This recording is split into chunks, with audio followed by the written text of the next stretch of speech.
Algumas histórias deveriam morrer com a gente, mas essa me persegue até hoje. Ela me acorda no meio da noite, sussurra no mato, late no cachorro da vizinha. Por isso hoje, eu vou contar, nem por redenção, nem por alívio, mas porque tem verdades que viram veneno, se a gente guarda por tempo demais. Me chamo Bento Rocha, e por muitos anos fui só um pescador, homem simples, de fala mansa e mãos calejadas. Morava num canto esquecido do interior de São Paulo, numa casinha de madeira com telhado torto e cheiro de feijão no fogão a lenha. Mas naquele abril, no ano de 2008, eu deixei de pescar peixe e comecei a pescar gente. A primeira foi sem querer. Juro por tudo que é sagrado.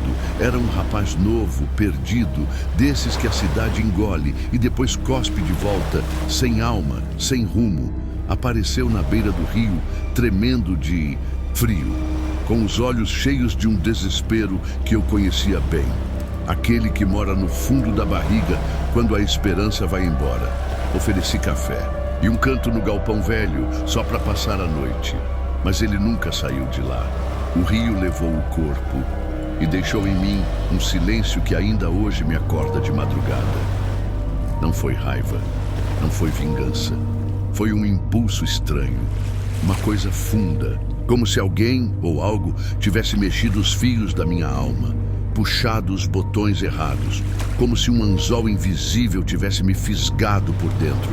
Depois disso, o mundo mudou de cor, o som do rio ficou mais bonito, o vento na palha do milharal passou a cantar meu nome, e os grilos, à noite, contavam segredos que eu nunca tinha ouvido. A vila nem percebeu, porque Bento era só o velho pescador, homem da venda de iscas, do chapéu de palha surrado, da rede jogada no ombro e do sorriso fácil. Mas por dentro, eu era outra coisa. Cada rosto novo que chegava virava um tipo de convite, uma tentação sussurrada pelas árvores.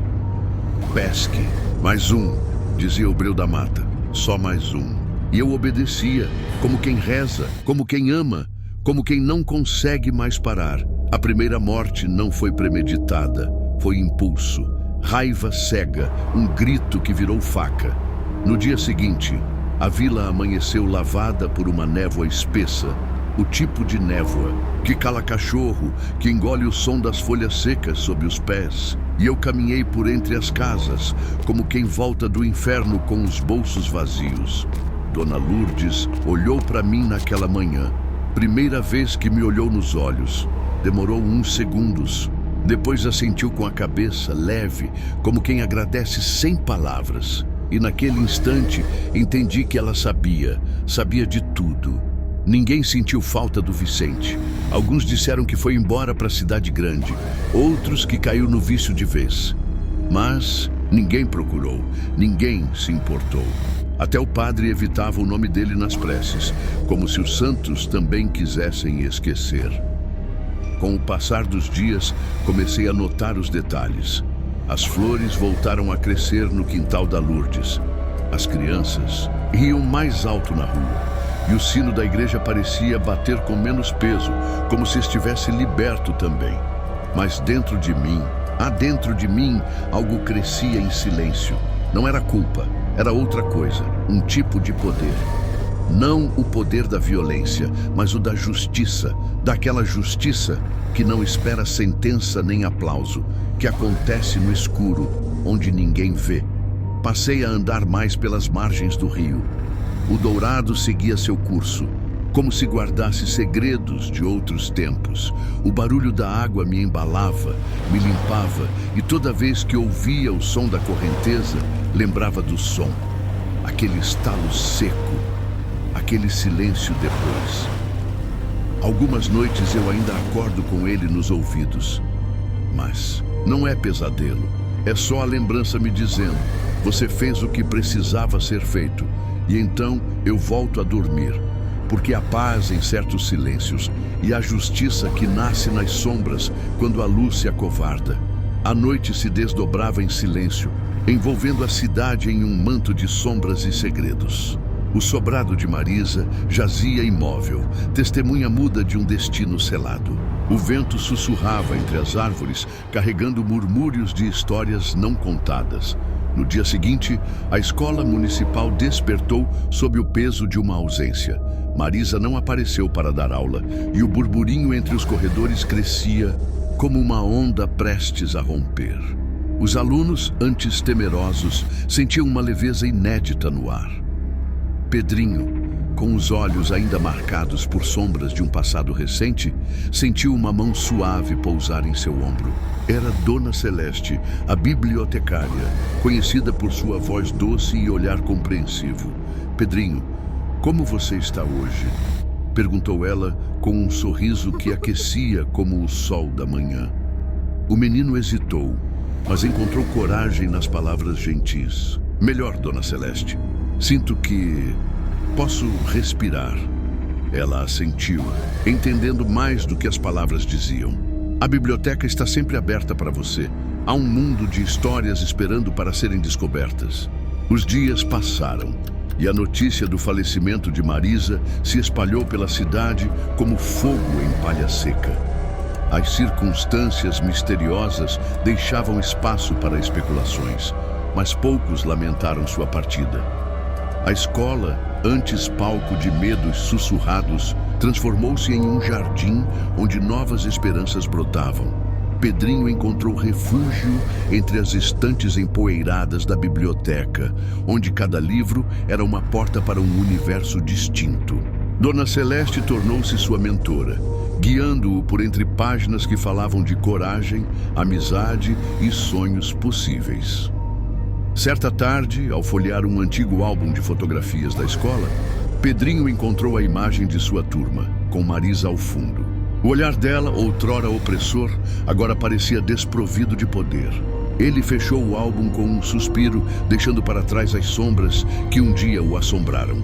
A vida na pequena cidade seguiu seu curso, como um rio que encontra novas margens após uma tempestade.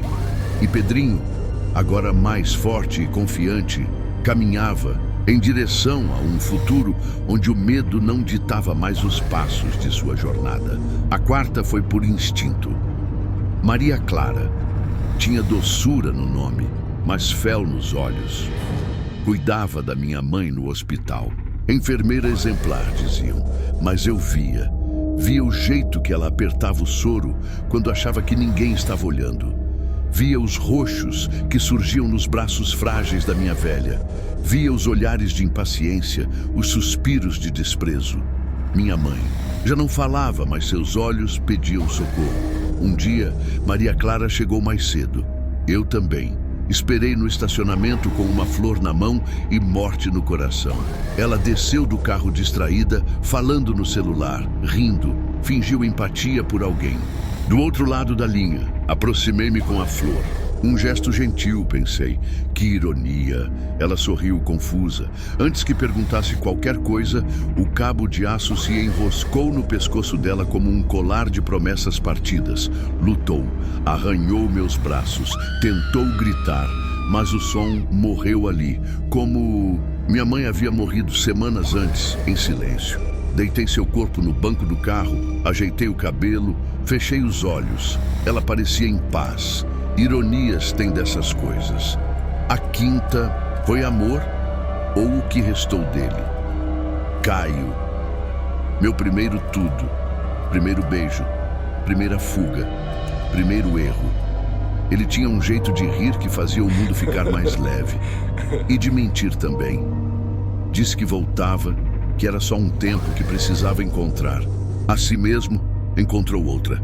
Vi num post a felicidade deles, escorria da tela como veneno. Mas eu não fui até ele por vingança. Fui porque ainda amava. Ou queria entender como algo tão quente podia virar gelo. Ele me recebeu surpreso. Você por aqui? Disse que sentia saudade, que pensava em mim às vezes, que a vida era confusa. Concordei, disse que precisava de um tempo a sós com ele para clarear as ideias.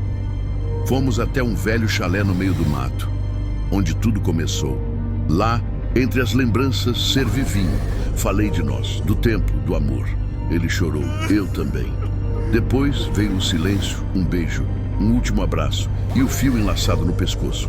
Como um laço, ele não lutou, talvez porque entendeu ou porque merecia. Sepultei Caio debaixo das folhas do outono, ali onde um dia plantamos promessas, e fui embora sem olhar para trás.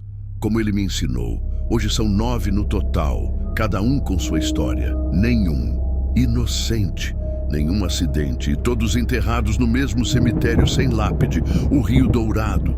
Me chamam de psicopata, mas nenhum deles era santo. E se justiça fosse cega mesmo, talvez eu não tivesse que enxergar por ela. Se você ouviu até aqui, é porque tem alguma coisa dentro de você que entende. Talvez não concorde, mas entende. Então faz o seguinte, se inscreve no canal, deixa seu like e comenta se você já conheceu alguém que merecia mais do que a justiça deu. E não sai agora não. Tem mais uma história aparecendo aí na tela. Clica e segue comigo, porque o Rio ainda tem muito mais para contar. A gente se vê do lado de lá da margem.